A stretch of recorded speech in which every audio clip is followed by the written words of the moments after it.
The Pilgrim's Progress. By John Bunyan. The author's apology for his book.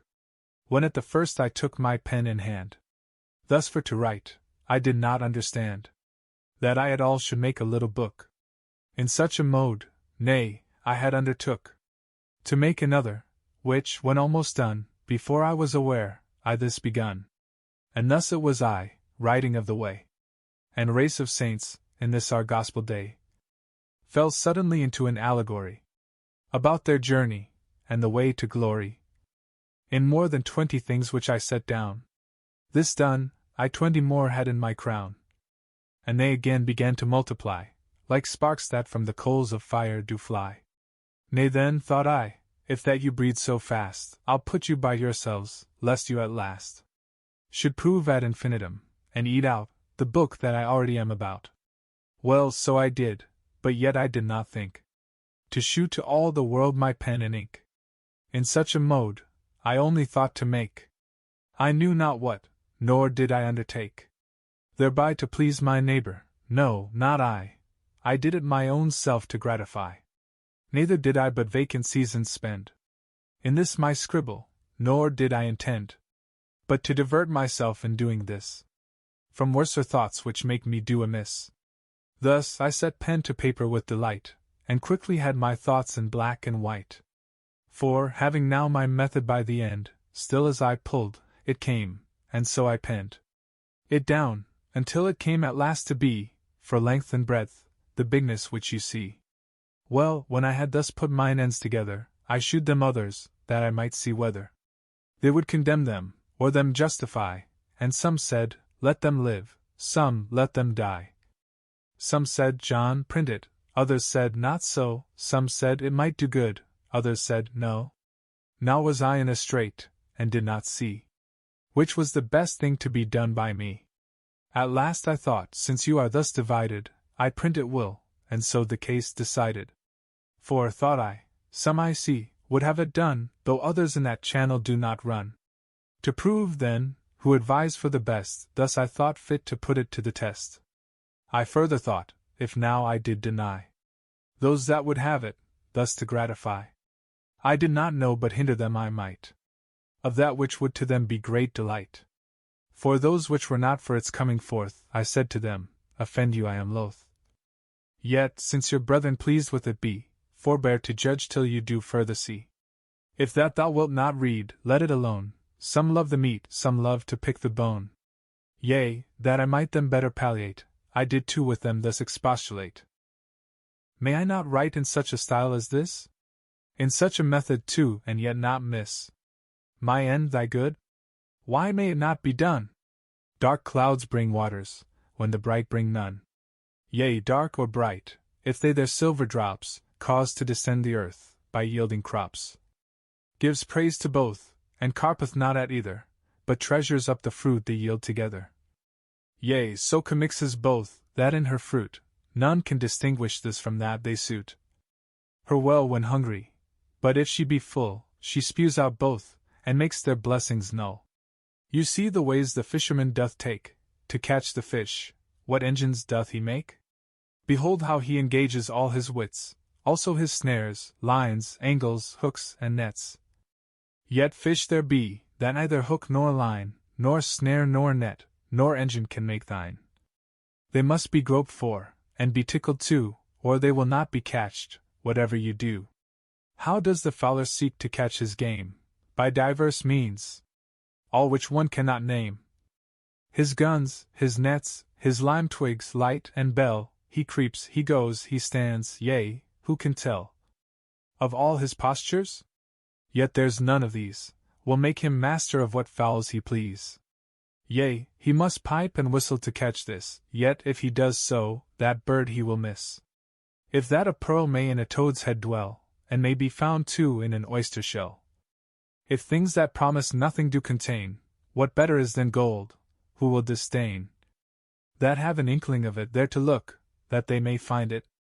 Now my little book, though void of all these paintings that may make it with this or the other man to take, is not without those things that do excel, what do in brave but empty notions dwell. Well, yet I am not fully satisfied, that this your book will stand, when soundly tried. Why, what's the matter? It is dark. What though? But it is feigned. What of that? I trow? Some men, by feigned words, as dark as mine, make truth to spangle and its rays to shine. But they want solidness. Speak, man, thy mind. They drown the weak, metaphors make us blind. Solidity indeed becomes the pen of him that writeth things divine to men. But must I needs want solidness, because, by metaphors I speak? Were not God's laws, his gospel laws, in olden times held forth, by types, shadows, and metaphors? Yet loath will any sober man be to find fault with them, lest he be found for to assault the highest wisdom. No, he rather stoops, and seeks to find out what by pins and loops, by calves and sheep, by heifers and by rams, by birds and herbs, and by the blood of lambs, God speaketh to him, and happy is he that finds the light and grace that in them be. Be not too forward therefore to conclude that I want solidness, that I am rude. All things solid and show not solid be, all things in parables despise not we. Lest things most hurtful lightly we receive, and things that good are, of our souls bereave. My dark and cloudy words, they do but hold the truth, as cabinets enclose the gold. The prophets used much by metaphors, to set forth truth, yea, whoso considers Christ.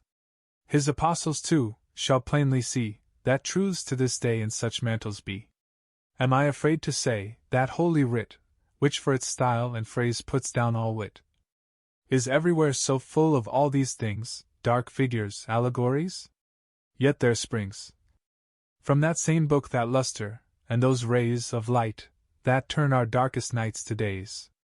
Come, let my carper to his life now look, and find there darker lines than in my book.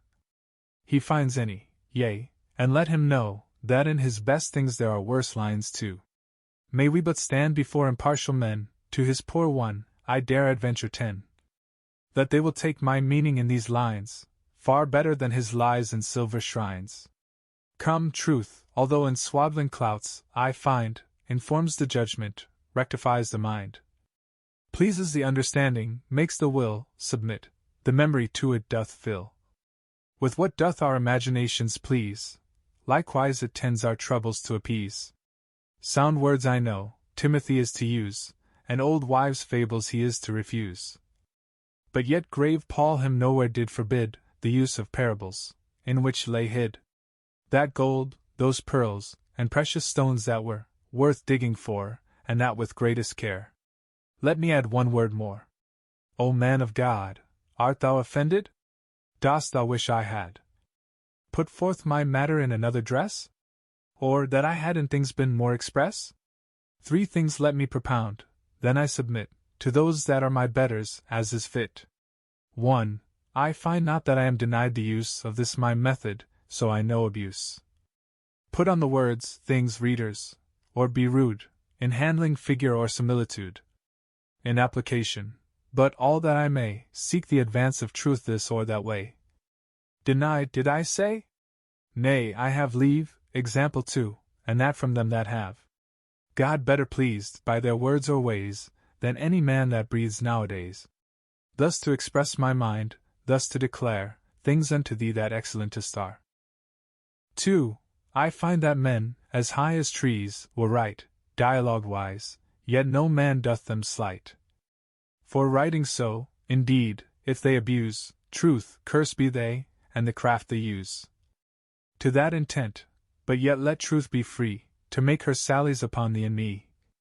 Which way it pleases God, for who knows how, better than he that taught us first to plough, to guide our mind and pens for his design?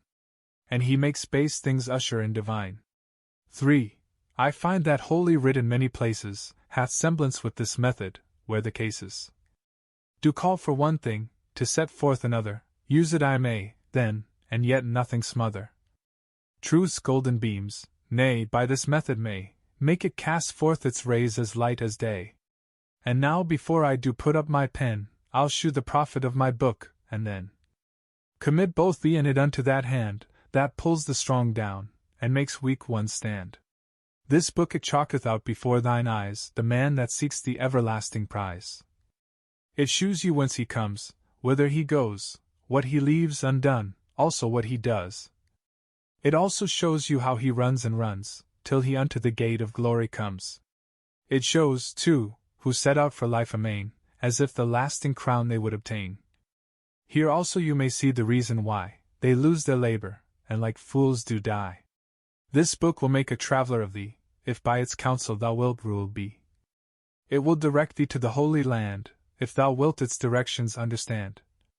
Yea, it will make the slothful active be, the blind also delightful things to see. Art thou for something rare and profitable? Wouldst thou see a truth within a fable? Art thou forgetful? Wouldst thou remember, from New Year's Day to the last of December? Then read my fancies. They will stick like burrs, and may be, to the helpless, comforters. This book is writ in such a dialect, as may the minds of listless men affect. It seems a novelty, and yet contains nothing but sound and honest gospel strains. Wouldst thou divert thyself from melancholy? Wouldst thou be pleasant, yet be far from folly? Wouldst thou read riddles, and their explanation? Or else be drowned in thy contemplation? Dost thou love picking meat? Or wouldst thou see a man in the clouds, and hear him speak to thee? Wouldst thou be in a dream, and yet not sleep? Or wouldst thou in a moment laugh and weep? Wouldst thou lose thyself and catch no harm, and find thyself again without a charm? Wouldst read thyself, and read thou knowest not what, and yet know whether thou art blessed or not? By reading the same lines? Oh, then come hither, and lay my book, thy head and heart together. John Bunyan. As I walked through the wilderness of this world, I lighted on a certain place, where was a den, and I laid me down in that place to sleep, and as I slept, I dreamed a dream. I dreamed, and behold, I saw a man clothed with rags, standing in a certain place, with his face from his own house, a book in his hand, and a great burden upon his back. I looked, and saw him open the book, and read therein, and as he read, he wept and trembled, and not being able longer to contain, he broke out with a lamentable cry, saying, What shall I do? In this plight, therefore, he went home, and refrained himself as long as he could, so that his wife and children may not perceive his distress. But he could not be silent long, because his trouble increased. Wherefore at length he broke his mind to his wife and children, and thus he began to talk to them. O my dear wife, said he, and you, my children, I your dear friend, am in myself undone, by reason of a burden that lies hard upon me. Moreover, I am for certain informed that this our city will be burned with fire from heaven, in which fearful overthrow, both myself with you my wife, and you, my sweet babes, shall miserably come to ruin, except, that which yet I see not, some way of escape can be found, whereby we may be delivered. At this, his family were sore amazed, not because they believed that what he had said to them was true, but because they thought that some frenzied distemper had got into his head. Therefore, it drawing towards night, and they hoping that sleep might settle his brains, with all haste they got him to bed. But the night was as troublesome to him as the day, wherefore, instead of sleeping, he spent it in sighs and tears. So when the morning was come, they asked how he was. He told them, Worse and worse. He also started talking to them again, but they began to be hardened. They also thought to drive away his distemper by harsh and surly words to him. Sometimes they would deride, sometimes they would chide, and sometimes they would quite neglect him. Wherefore he began to retire himself to his chamber to pray for and pity them, and also to condole his own misery. He would also walk solitarily in the fields, sometimes reading, and sometimes praying, and thus for some days he spent his time. Now I saw upon a time when he was walking in the fields, that he was as he was wont, reading in his book, and greatly distressed in his mind, and as he read, he burst out as he had done before, crying, What shall I do to be saved? I saw also that he looked this way and that way, as if he would run, yet he stood still, because as I perceived, he could not tell which way to go. I looked then, and saw a man named Evangelist coming to him, who asked, Why do you cry?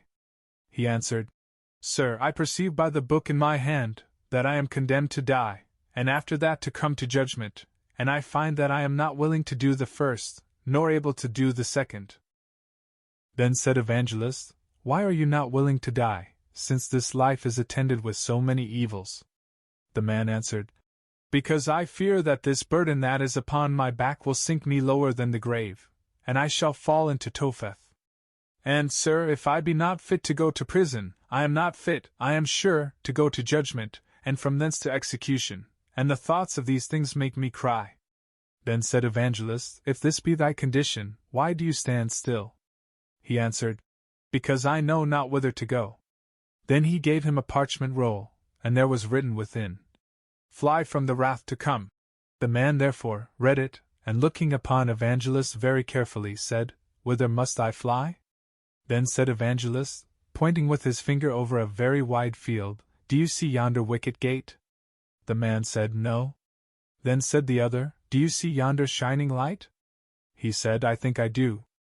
Then said Evangelist, Keep that light in your eye, and go up directly thereto, so shalt you see the gate, at which when you knock, it shall be told to you what you shall do. So I saw in my dream that the man began to run. Now he had not ran far from his own door, but his wife and children perceiving it, began to cry after him to return. But the man put his fingers in his ears, and ran on, crying, Life, life, eternal life! So he looked not behind him, but fled towards the middle of the plain. The neighbors also came out to see him run, and as he ran, some mocked, others threatened, and some cried after him to return. And among those that did so, there were 2 that were resolved to fetch him back by force. The name of the one was Obstinate, and the name of the other Pliable. Now by this time, the man was a good distance from them, but however, they were resolved to pursue him, which they did, and in a little time they overtook him. Then the man said, Neighbors, why have you come? They said, To persuade you to go back with us. But he said, That can by no means be. You dwell, said he, in the city of destruction, the place also where I was born. I see it to be so, and dying there, sooner or later you will sink lower than the grave, into a place that burns with fire and brimstone. Be content, good neighbors, and go along with me. What? Said Obstinate. And leave our friends and our comforts behind us? Yes, said Christian, for that was his name, because all which you shall forsake is not worthy to be compared with a little of that which I am seeking to enjoy, and if you will go along with me, and hold it, you shall fare as I myself, for where I go, is enough and to spare. Come away, and prove my words. What are the things you seek, since you leave all the world to find them? Said Obstinate. Christian responded, I seek an inheritance incorruptible, undefiled, and that does not fade away, and it is laid up in heaven, and safe there to be bestowed, at the time appointed, on them that diligently seek it. Read it so, if you will, in my book. Tosh! Said Obstinate. Away with your book! Will you go back with us, or no? No, not I, said the other, because I have laid my hand to the plough. Come then, neighbor Pliable, replied Obstinate, let us turn again, and go home without him. There is a company of these crazed-headed coxcombs, that when they take a fancy by the end, are wiser in their own eyes than 7 men that can render a reason. Then said Pliable, Do not revile. If what the good Christian says is true, the things he looks after are better than ours. My heart inclines to go with my neighbor. What? Cried Obstinate. More fools still. Be ruled by me, and go back. Who knows whither such a brain-sick fellow will lead you? Go back, and be wise. At this, Christian responded, Nay, but do come with me, neighbor Pliable. There are such things to be had which I spoke of, and many more glories besides. If you believe not me, read here in this book, and for the truth of what is expressed therein, behold, all is confirmed by the blood of him that made it. Well, neighbor Obstinate, said Pliable, I begin to come to a point. I intend to go along with this good man, and to cast in my lot with him. But, my good companion, do you know the way to this desired place? Christian said, I am directed by a man whose name is Evangelist, to speed me to a little gate that is before us, where we shall receive instructions about the way. Come then, good neighbor, Pliable urged, let us be going. Then they went both together. And I will go back to my place, said Obstinate. I will be no companion of such misled fantastical fellows.